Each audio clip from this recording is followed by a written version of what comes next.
pit stop. It's a pit stop. Pit stop. It's a pit stop. Pit stop. It's a pit stop. Pit stop. Your Purple Pants podcast Pit Stop duo is back here covering Amazing Race season 35, episode 9. And of course, I can't do it alone. So one half of the Pit Stop duo is the winner of Amazing Race season 29, Miss Brooke Goodwin. How are you? I'm great. How are you? I'm Happiest tired. of Thanksgiving weeks to you, sir. Yes. We got an episode of Amazing Race and we got some Thanksgiving. So it all seems very thankful that we are here recapping the pit stop. And I am thankful for you. How you like that? Oh, I am. You're just sunshine in my life. And you know that. So I'm thankful for you. I'm thankful for our weekly recording sessions. I'm thankful for a really fun episode. And I'm excited to talk about it. I'm thankful that the dog is not barking today. Oh, yeah. So, we're going to put those vibes out there. And he's actually sleeping with a treat half out of it. It's actually really funny. I'm going to try and send you a picture of it. Maybe Bacon is our third co-host of the Purple Pants podcast. I feel like Lewis from Amazing Race, he always loves the Bacon commentary. So we appreciate it.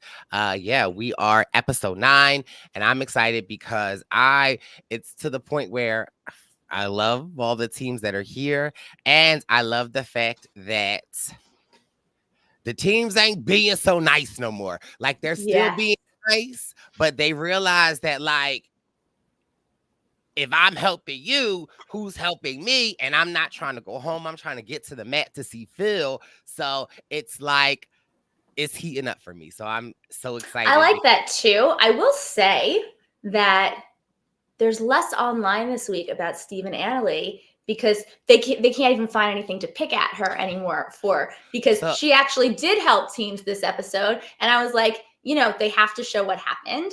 And it happened where she was helpful because I just think that's just who she is. And so I just want to put it out there. Still very pro Steve and Annalie. I'm glad that they're in it. They had a great episode. So are you essentially saying you went to those Facebook group chats to see if they was talking about Steve and Annalie to do your litigation? Well, I'm just saying that when I sign on to the Facebook, it just happens to be what pops up. I don't know why, but it does. Okay. And so, sometimes I read things if I'm on the subway going to work or, hanging out, and just maybe I read them sometimes because I like to know what the people are saying so that we can either answer their questions or address their concerns. It's important if you're going to bring the news to the people to know what the people are saying, because I care that much. You're doing your journalistic work in the Facebook streets, and we appreciate due diligence, baby. That's right. We love it. Should we do it? Let's do it. Oh, also, fun fact. So I'm moving, right? Yes. So I have started cleaning things out and organizing, and I found a couple of mementos or things for my season. So I'm going to have a little show and tell as we go along today. So stay tuned. It's exciting. Love a little show and tell. Mm-hmm. Okay. So anyway, the teams are staying in Slovenia, which I like because sometimes I enjoy the fact that there's no equalizer. They don't all go to the airport. They're not all on the same flight. This is, you start in first, you try and stay in first because there are you're driving a car, but there's no trains, there's no planes, there's no boats. You don't have to worry about any of it. There's boats, but there's not like a ferry. You know what I mean? Anyway. Right. There are garages though, so there's a garage. This garage seems to be a little less hard to find. Okay, so here we go. John and Greg leave first, 9:56.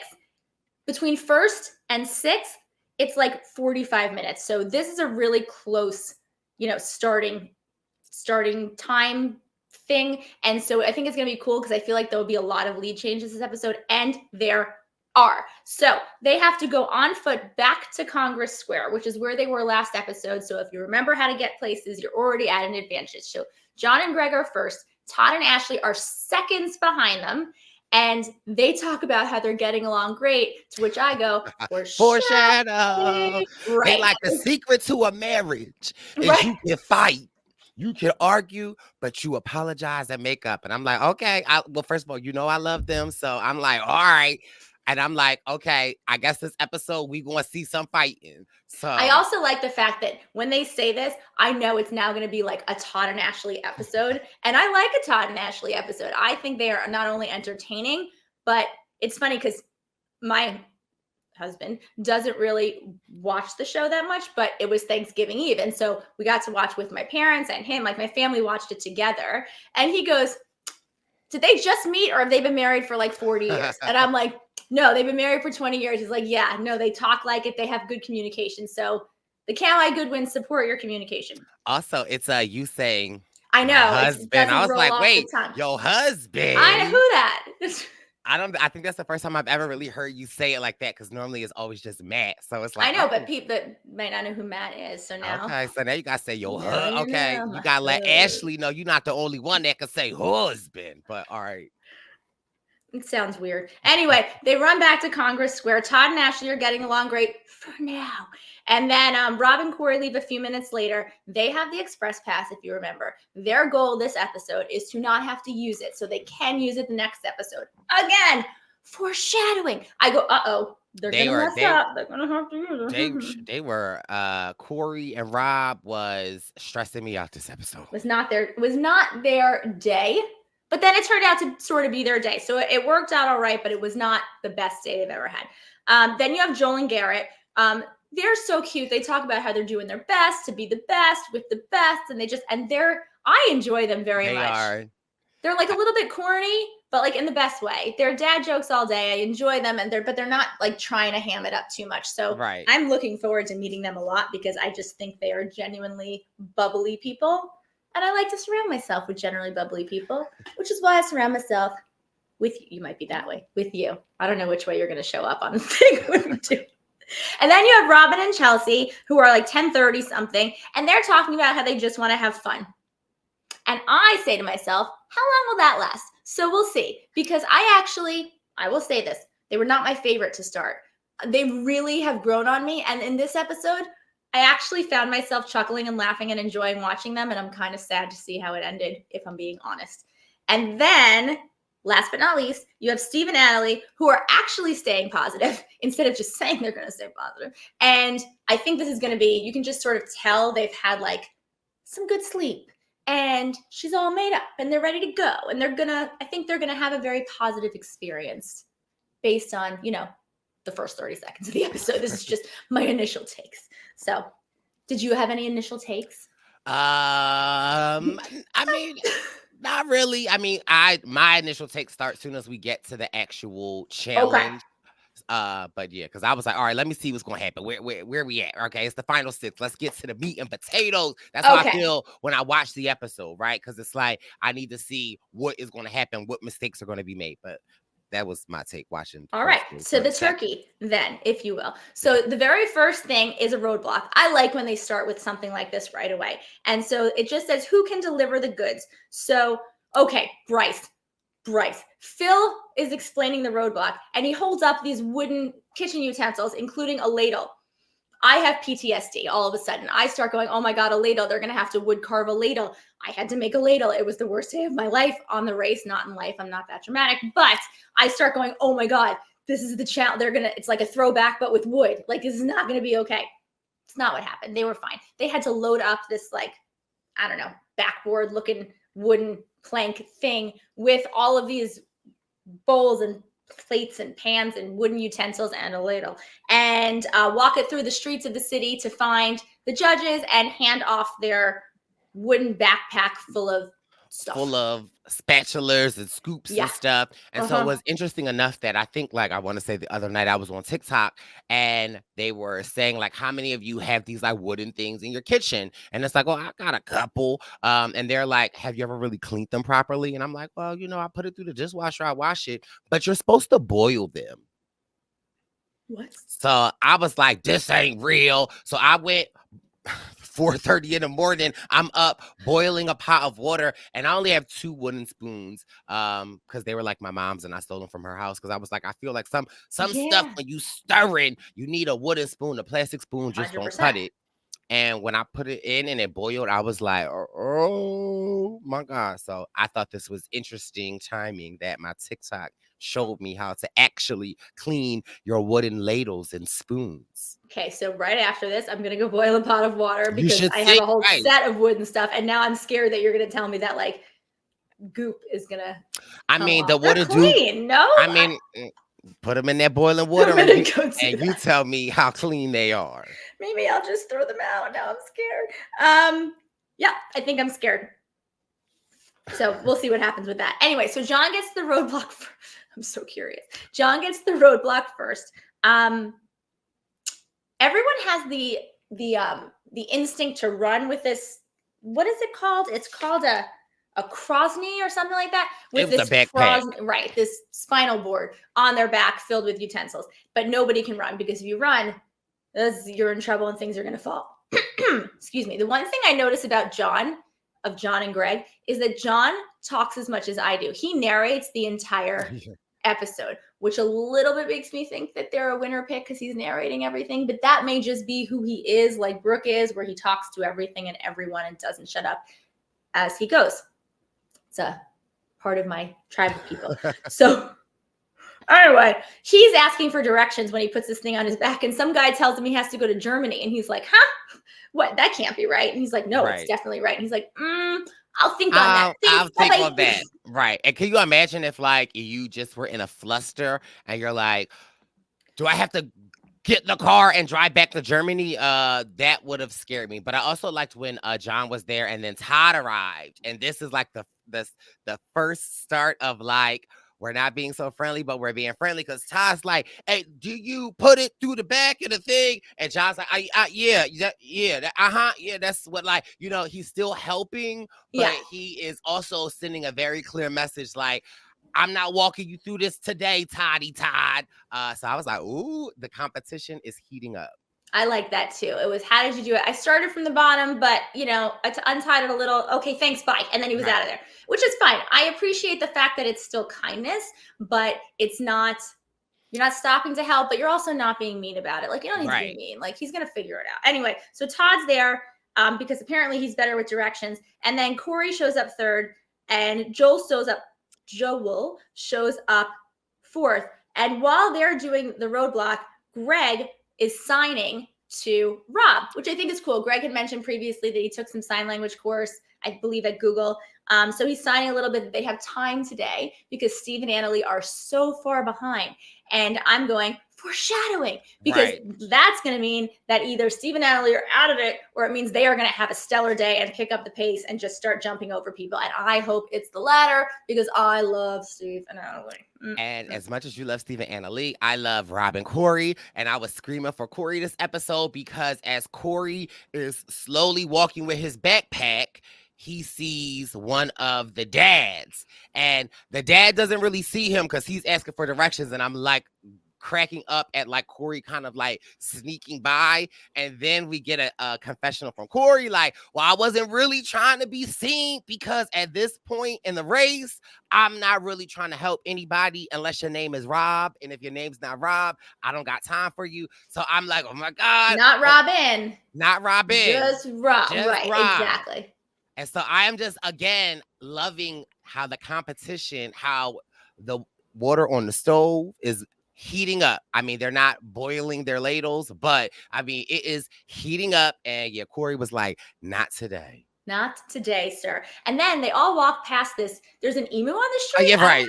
What? First of all, you know me. Let's take home the emu. But like, what? That's like maybe the oddest pet that I've ever seen in Amazing Race history, just hanging out on the street. People are walking by this emu, which I didn't even know they were super particularly friendly. Anyway, Joel is there. He says he doesn't see anyone, but if you just looked up, he would see Corey and know which way he had to go. And then Chelsea shows up next, and then Annalie shows up almost immediately after Chelsea. So Chelsea does make another comment and says that Robin and Chelsea talk about how they're going to stay positive, how they're so close to getting to see their kids, and they're so excited to see their kids. Foreshadowing, because you know, but now what the Amazing Race has done, which I just think is brilliant, is if they foreshadowed like 5 different teams all going home, like we're not going to fight, we want we're close to seeing our kids. We're in last place. It's gonna be a mess. Like they foreshadow 5 different things. So now I don't even know which one is the right foreshadowing. So kudos to you, Amazing Race, because now you've just confused me and I have no idea who's gonna end up going home.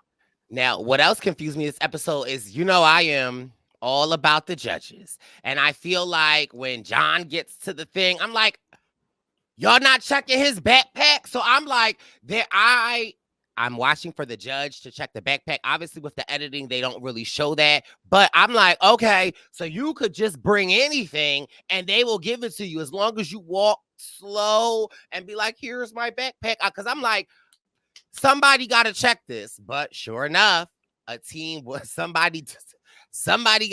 someone had to go back because they was like, you're missing something. So they were checking, but not to my liking. I like a full They were inventory. checking Facebook. They were checking. The rules are it's a producer who checks the work and then tells the judge like thumbs up or thumbs down.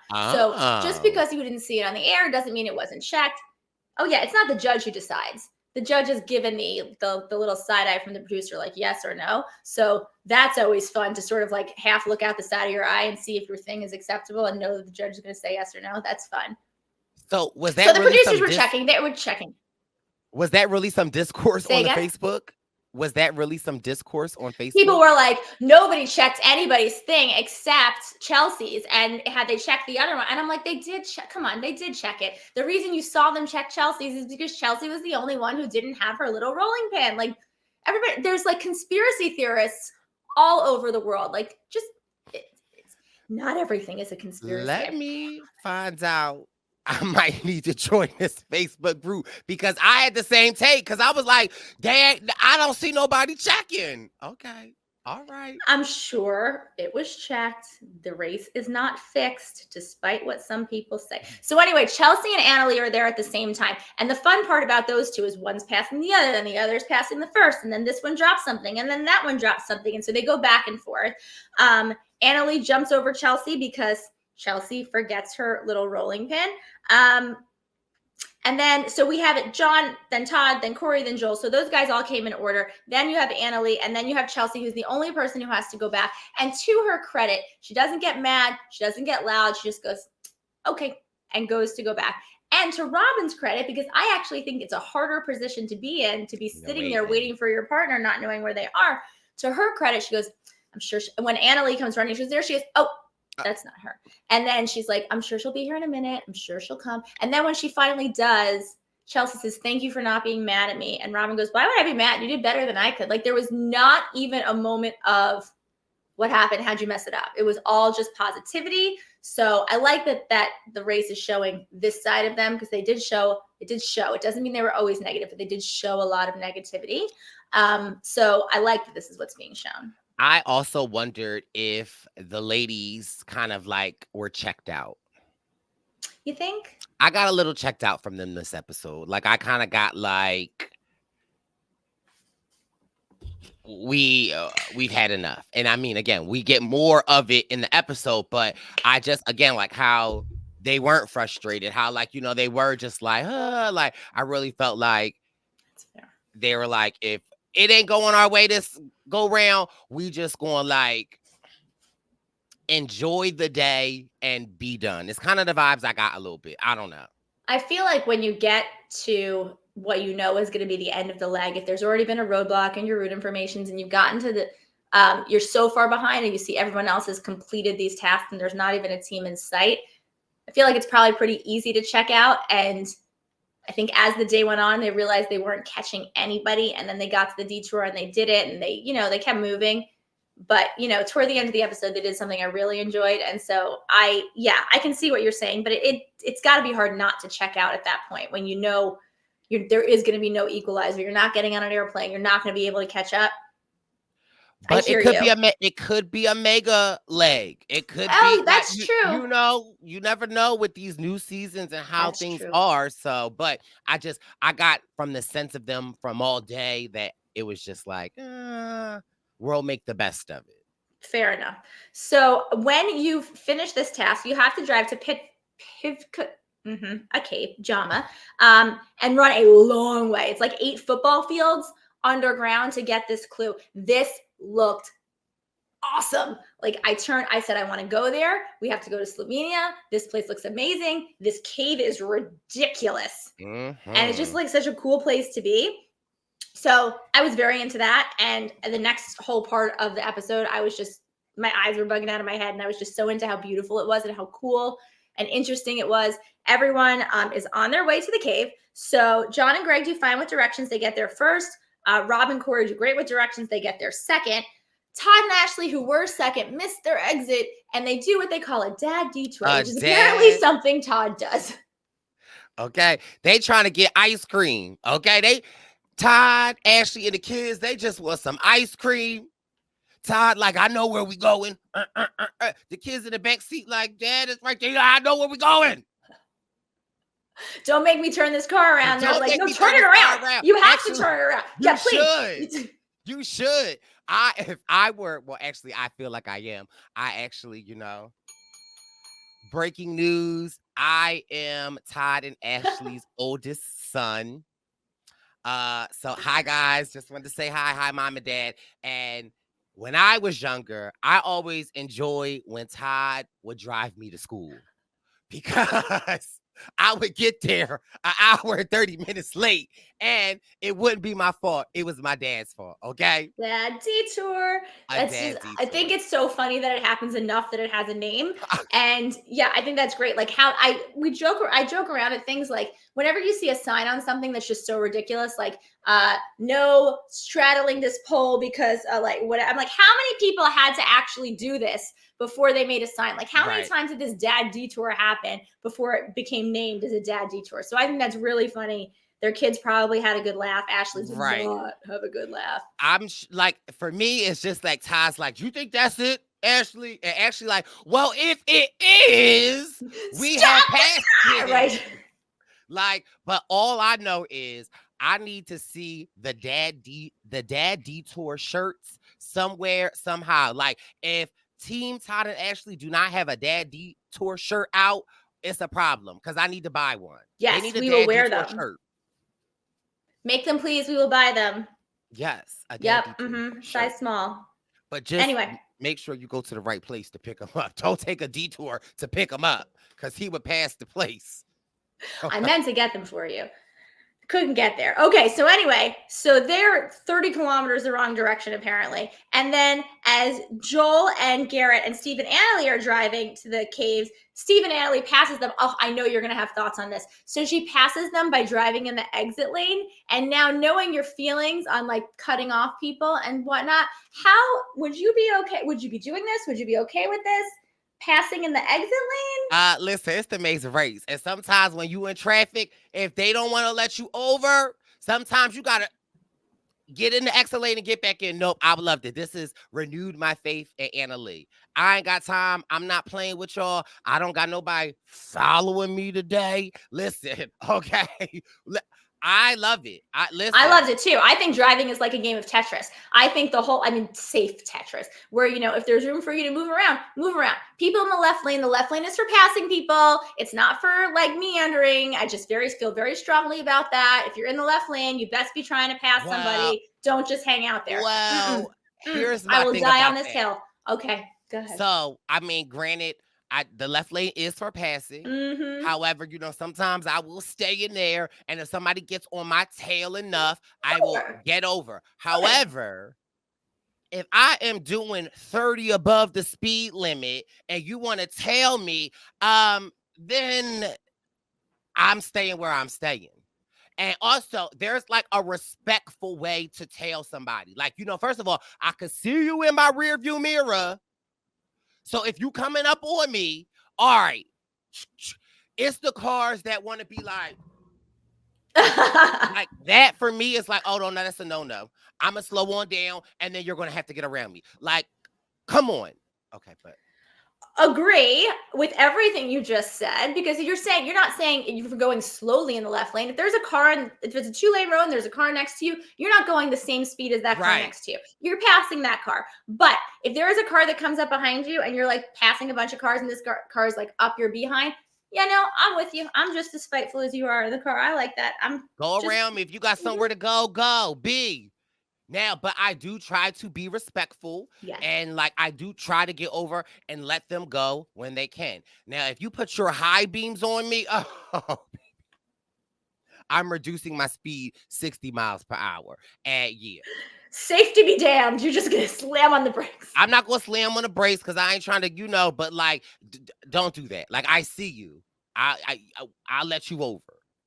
Okay. The worst are the people who give a little honk. Like, Yeah, well, listen, I gotta let them on. I'm on a dad detour, okay? I'm trying to just get to the next exit.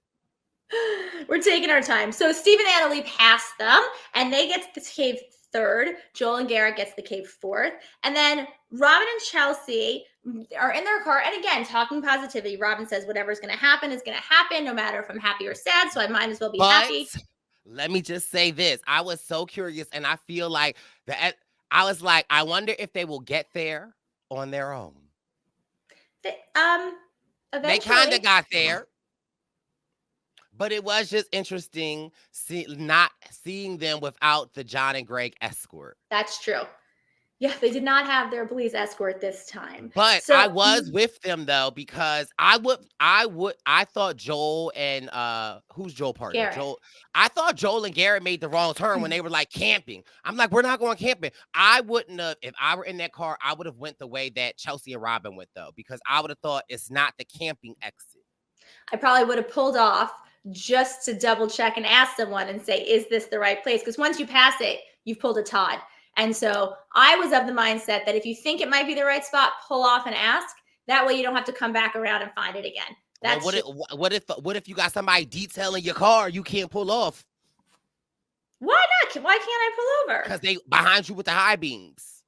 They can wait. They're fine. That's fine. They'll wait. Anyway, she says what's going to happen is going to happen, whether I'm happy or sad. So I might as well be happy. I love this philosophy. Isn't this the same thing that they also said right before we went to commercial? I wish Phil would come put us out of our misery. Yeah, the philosophy didn't last. It did not last, but it's good in theory. I didn't. And that is what confirmed me that I was like, okay, they are either farther behind than the edit is allowing us, or they just miss their kids. Well, yeah, or both. I think, it's hard. When I didn't have children, but there were people on the race that did, and we raced at one point. It was Father's Day, and there were people who it was really hard. I can imagine how hard it is to be away from your kids for 30 days. Like it's a lot of time to be away, and you start to, you can't have contact with them. There's nobody checks in. I mean, they're getting an update on you just to say, they're okay, but you don't get any update. There's no communication. And, for some people, they seem to like it. And for some people, they were not happy about that. Here's how I know Todd and Ashley got some active kids, because this Todd and Ashley vacation. Okay. Yeah. I feel like they are staying in the race so that like they have some more time by themselves. So, I mean, yeah. I hear that. But so they got to make this dragon. Yeah. So they descend into the cave and they have to assemble this dragon. This thing is so cool. This is like a major 3-dimensional puzzle. Listen, first of all, I love House of Dragons. I love Game of Thrones. Being in that cave, I would have loved it. But girl, I feel like, have we met our match on our favorite judge? Okay, because we love a no. We love a good no. But I was not ready when that guy said,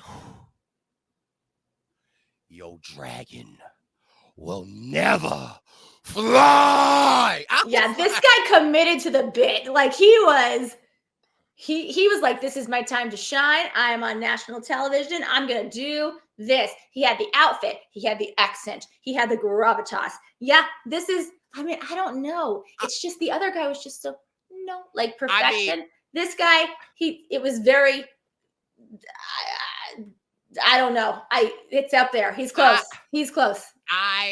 Because for me, first of all, if I'm out there and you tell me my dragon never will fly, we might be fighting. Like, excuse me? Like, are you saying that it's put together that bad? I think he looks good to me. I mean, he's cute. He's got wings. Why can't he fly? He was like, your dragon will never. Hold on. I got this thing, but it's not working. Hold on, let's see. Okay, because he's saying the dragon will never fly. Maybe I'm doing it wrong. Yo, dragon will never fly. Oh, you can't even see it. It's a little. I love that you held up like a little butane, like creme brulee torch. You know, I cook over here. But I mean, he definitely is in competition. You guys will have to let us know on Twitter or on the YouTube comments. What is your favorite judge? Is it nope? Is it nope? Or is it your dragon will never fly? Well, damn. Okay. I mean, when you say it like that. I mean, that's how I perceived it. If he told me that, I just would have took apart the whole dragon. I would have just started from scratch. I would have been like, what? Why? Like, what? Why not? Is it because he's made of wood?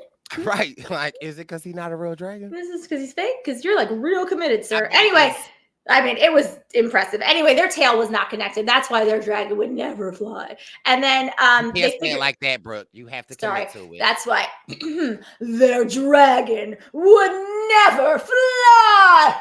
I don't know. I got nothing. Thank you. Okay, I'm here for you.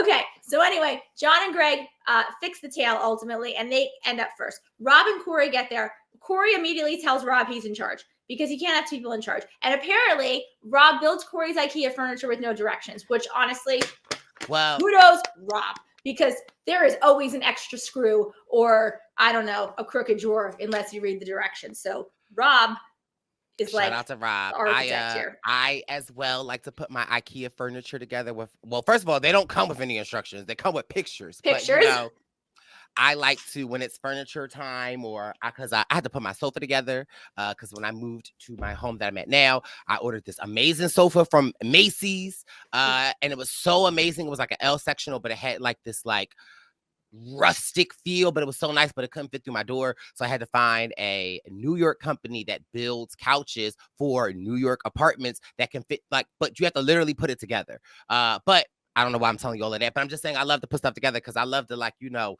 get a little herbal incense in the air, and I don't miss a detail. I like that. Herbal incense in the air. I know what she's saying. Anyway, so they start building from the bottom up. I am like constantly rooting for them. I can't not root for them. It's not, I know I'm showing, the thing is I'm showing favorites, but I have so many favorites. Like, it's just not even, they're all favorites. Like that, next week I'm in trouble. Anyway, Steve and Annalie they jump. They're in last, then they're in fifth, then they're in third. They're in third. So they're doing so well together. They are having their good day. Nobody's sniping, nobody's angry, nobody's snippy, everyone's good, which I like. I like as well. I also like when Garrett and Joel, Garrett and Joel, I like when they're driving and they're like, actually, I'd rather save Chelsea and the other girl before Todd and Anna Lee. I mean, before John and Ashley. No. Take Joel two. And Garrett are like, I actually want Ashley and Chelsea and Robin to stay because Todd, was it? Because they're less competition than Todd and Ashley. Than Todd and Ashley. Yeah. I was like, oh, but I mean, I'm not mad. Like, I mean, when you're this close in the race, I'm not mad. Me neither. I actually was hoping there'd be another U-turn somewhere around here. And I really hope that there is. I don't know that it's going to happen. There's been one, and it hasn't even been a real U-turn. It's been a vote. Like, I think we would do well to have another U-turn at some point, maybe next week. We'll see what happens. So Joel and Garrett, they love puzzles. They do puzzles with their kids. They're cute. They're so cute. They're like, oh, this isn't fitting in. You gotta roar. Right. Maybe if we roar at it like a lion, tiger, bear, dragon. I don't know. Is that a dragon noise? Worked for them. They were very cute about it. And then Todd and Ashley finally show up after their dad detour. They are a little bit snippy with each other. A little bit. And then they start to, sorry. But see, you know, normally it switches what team I'm on. Sometimes I'm on Todd team. Sometimes I'm on Ashley team. I'm on Ashley team this time, right? Because Ashley, like, you can't have two cooks in the kitchen. then Todd is like, well, go see if it's wrong and come back and tell me. And Ashley like, well, I'm not on the ground putting it together. Would it behoove you to maybe go see because you have a but you know what Ashley said, listen, I'm choosing God today. So sure, I'll go look.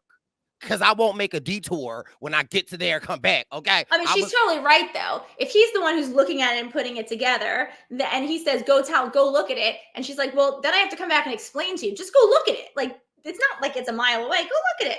I too, this time was Team Ashley. But also, Todd's about as tall as the dragon, so he's, like, already on the ground. So for him to get up, like, so I understand his rationale, but...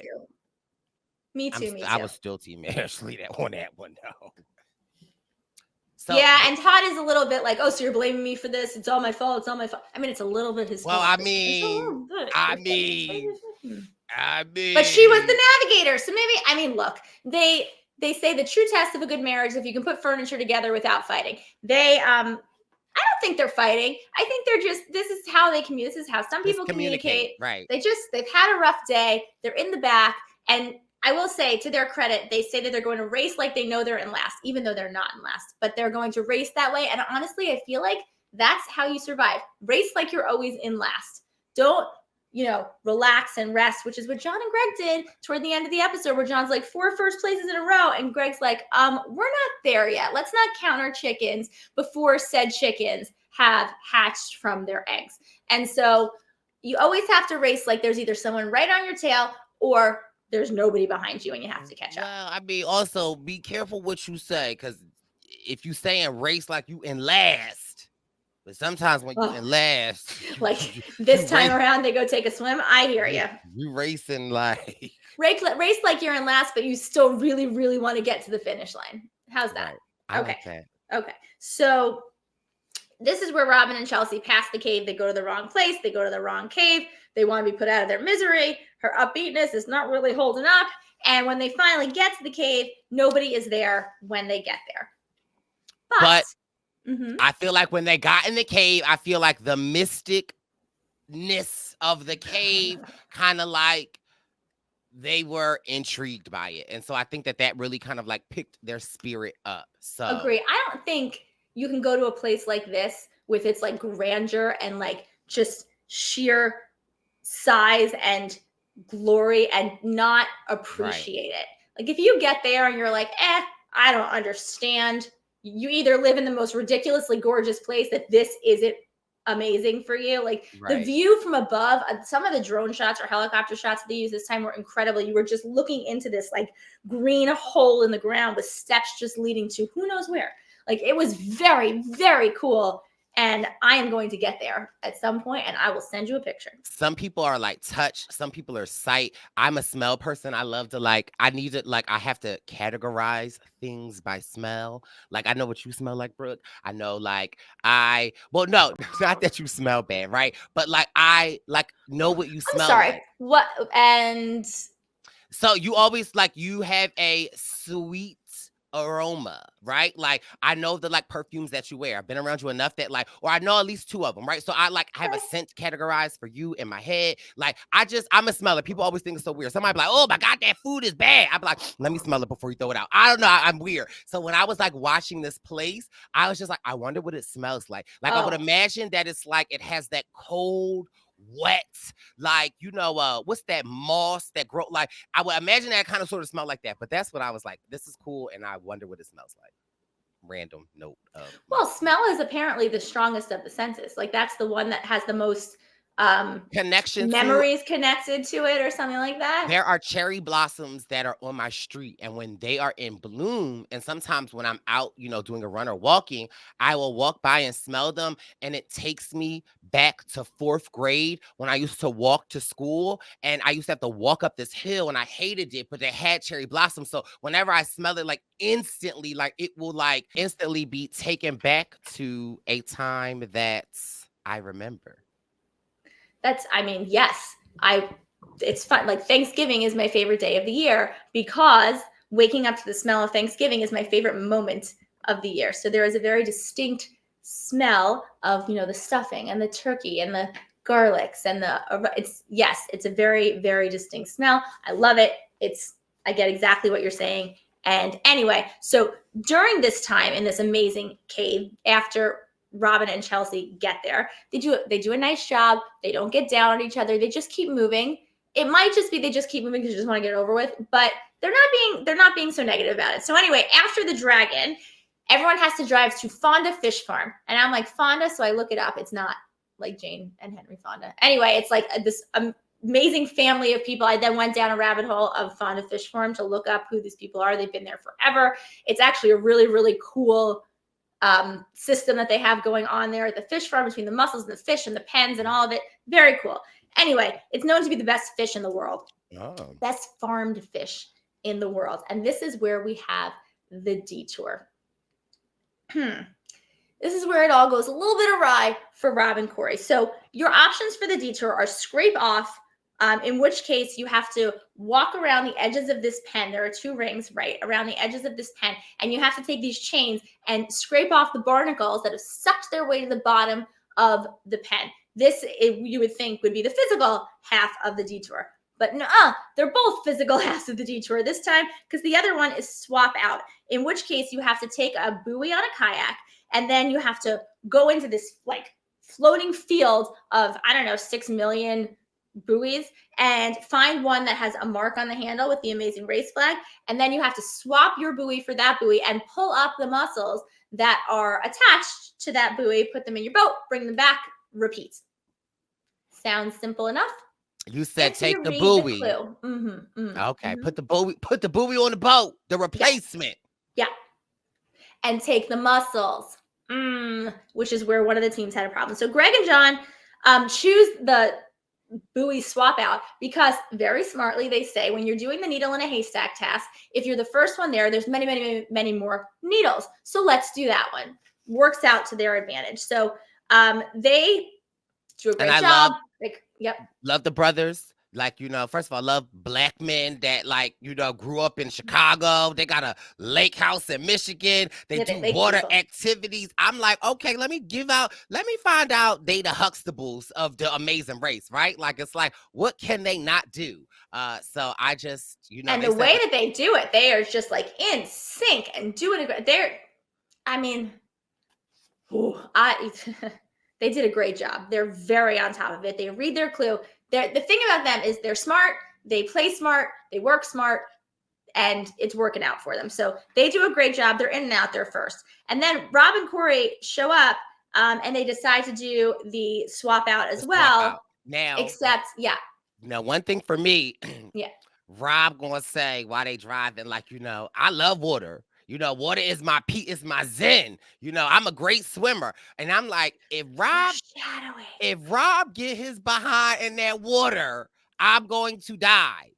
Because I was like, that's such an interesting thing for him to say. Like, I'm like, why would they show that part? Because, Rob, Corey's like, it's so beautiful. We love it. Let's do Rob's like, this is my zen place. Okay. I like the water, first of all. And I just want to hear more about Rob's upbringing, right? Because it's just like, he loved everything. He's like, grew up on the fisherman. But like, I just want to hear, like, I feel like Rob need to write his memoirs because you will get a chance. So I can't wait to speak to him. I think he is the most interesting character of the season.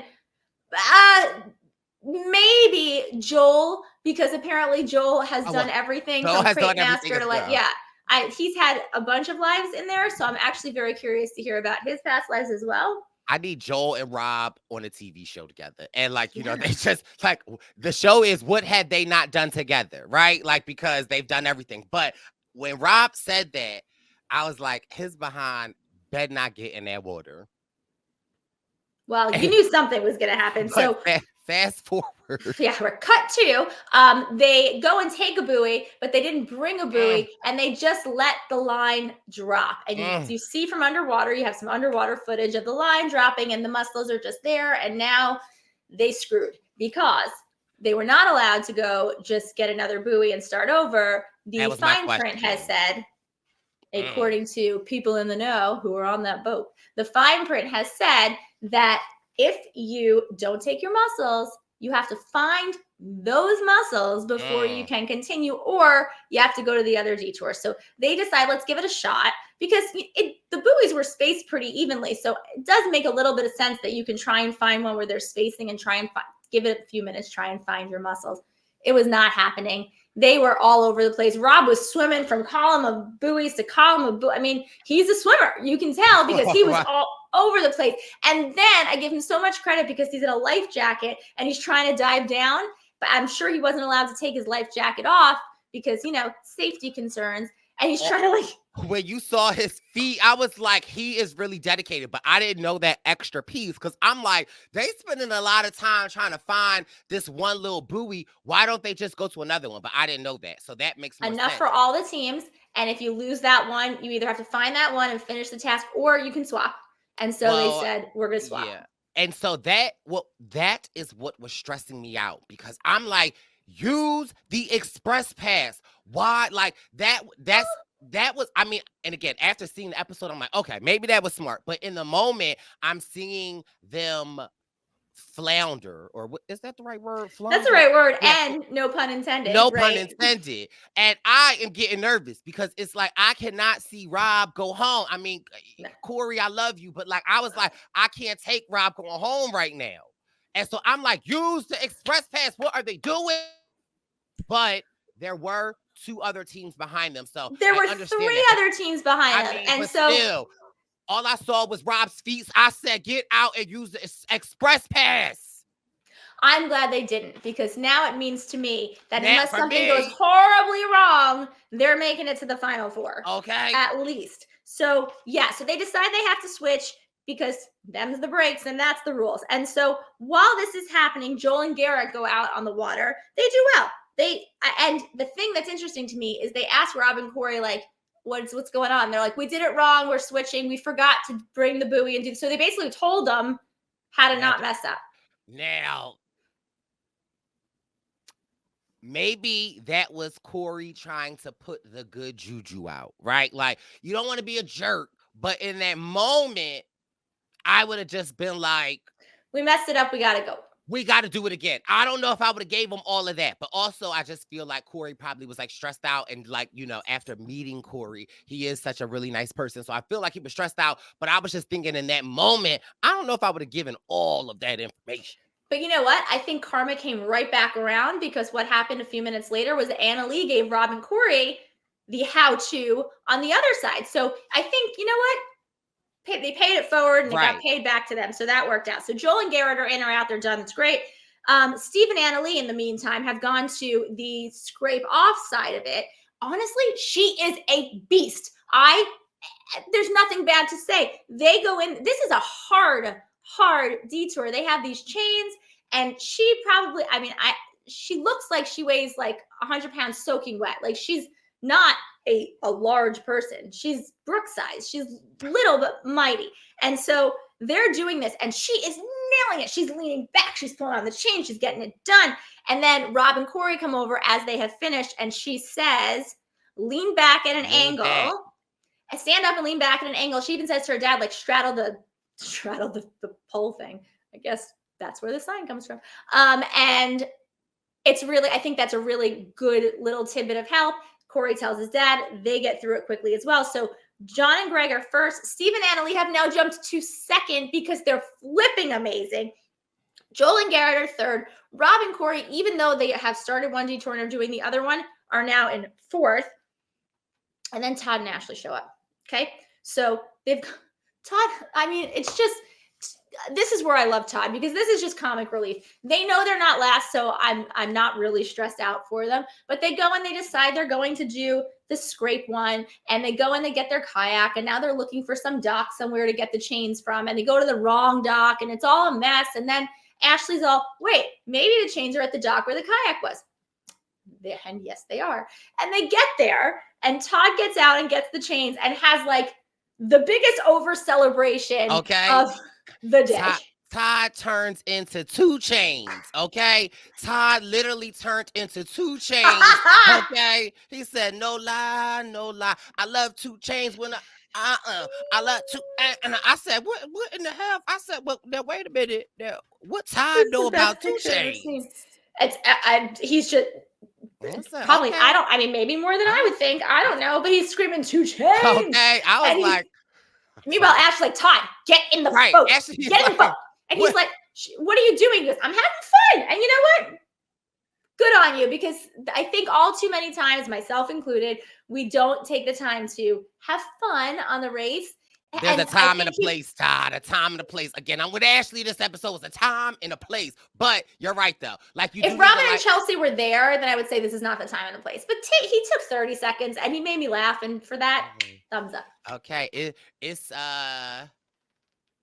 2 Robs, or no, 2 Todds. Okay, 2 Todds. Now I need to know. Now I might have to ask Todd to send me his Apple playlist, because you know on Apple you can now share like your iTunes the history. Because now I want to know what old Todd is working out to. If you know little 2 Chainz, but it was hilarious and I enjoy it. I found it joyful and I laughed.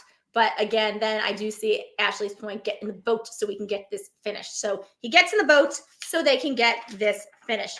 Okay, so while this is all happening, Robin and Chelsea are in this car and she talks about how the Amazing Race is harder than natural childbirth, which she has done 4 times. And that makes me feel better knowing that I can now have a child with absolutely no epidural. But they do stay pretty positive. They know that they're in the back. They've done the dragons. They're going to the detour. Nobody is left at the detour by the time that they get there, and they still knock it out and get it done. So when the detour is finished, you have to drive to this castle. And the cool part about this castle is you're on the Adriatic Sea, but you see Italy and Slovenia. You're right at the border, which I think is very, very cool because the countries are actually like a handful of miles apart, like 50 miles, something like you could drive from one to the other if you could drive from one to the other. Yes, very easily. They're close countries. I don't know why more people don't go to Slovenia. It looks beautiful. And now that I think the Amazing Race put it out there and let more people see it, that's great because I hope tourism will go up. So John and Rob get there first. They get an additional $5,000 each, 4 in a row. I mean, either they're going to, there is a known fact that on the Amazing Race, when you get to the final 4, there have been more seasons than not where a very strong male team falls by the wayside at the final 4. So I hope this doesn't happen to them. Happened on my season. The only male team, the strong team, didn't get to the final 3. They fell at final 4. And it happens a bunch. So I'm curious to see what happens there. But today, they first. And then Joel and Garrett have passed Steve and Annalee, and they get their second. Because they're really, really great with directions. I think that is their biggest strength is their directions. And then the greeter gets there and just loves Joel's beard so much. She starts rubbing it all over her face. And I'm like, it's a little weird, but she's into it and Phil's into it and makes everybody there laugh. And though I think, I don't want to touch my face. Steve and Annalee get their third. Rob and Corey are fourth, even with the mistakes, and they're thrilled to still be in it. Todd and Ashley get their fifth, even with their dad detours and such. And then Chelsea and Robin, who have finished their detour, decide, we know we're last. Let's go take a swim.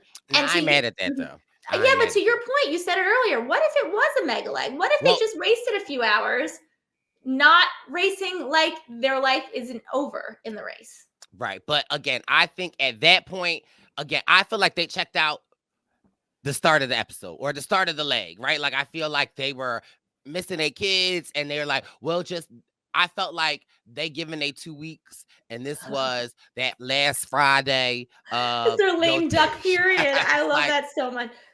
But I wasn't mad. I was surprised more teams didn't jump in the water after like they finished it. Like I'm a Pisces baby. Well, Rob was swimming for his life. Rob was that wasn't enjoy. He was working. But I'm a water baby. So anytime that I can be in water, no matter the temperature, the weather, no matter whose house it is, I am known to take a bath at somebody's house. That's amazing. We went to my best friend Wendell, we went to one of his friend's house for the first, they had just built this house and we were in Atlanta doing a delivery for his company Beef.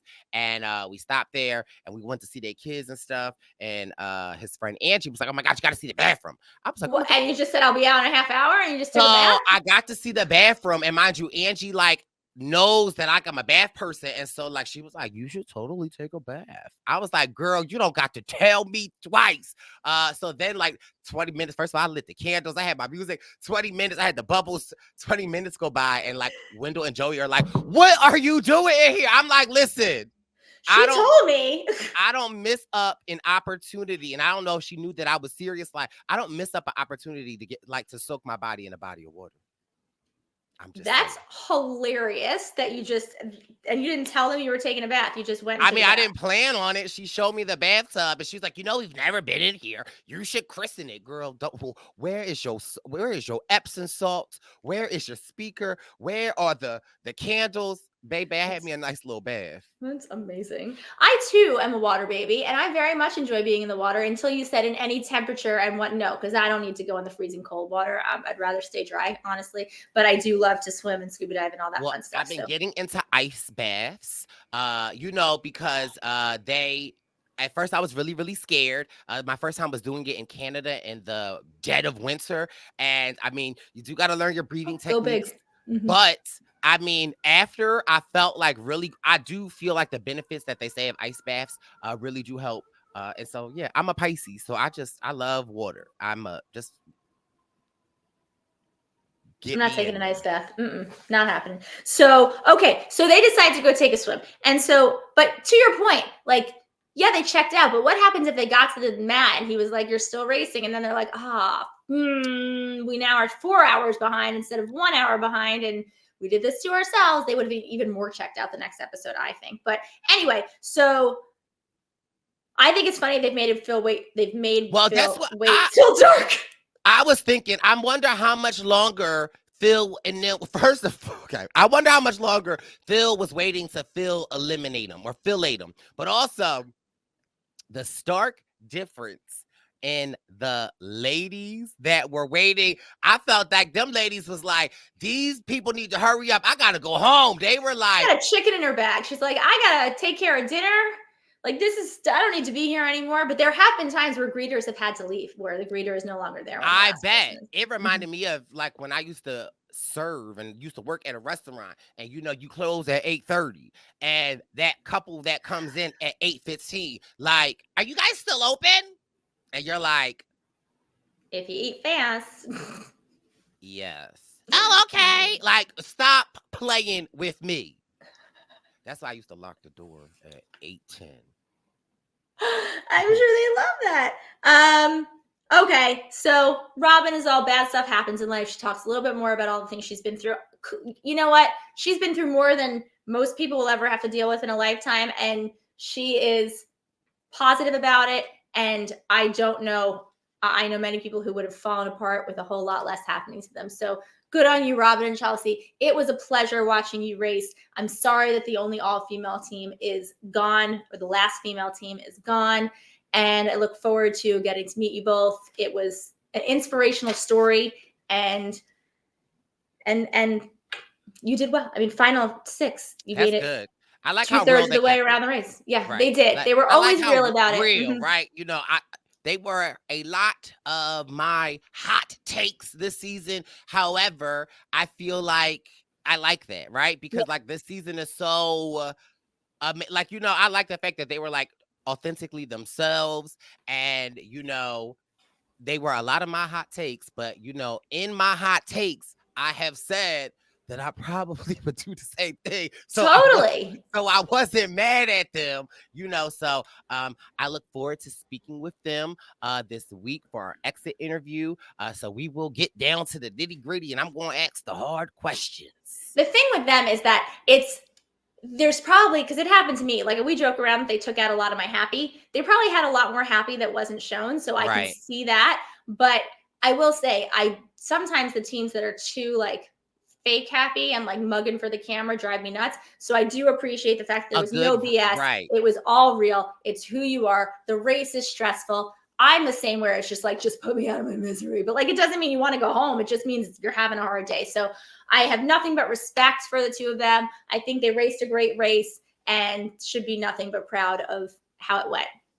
Yeah. And next week, skydiving in Sweden. Ooh. And I got very excited because I watched the preview, and there is some challenge where there's a whole lot of food and there's little cards in front, like saying what they are, and they're in French. And I was like, oh, I get to practice my French next week. So I'm very excited for that.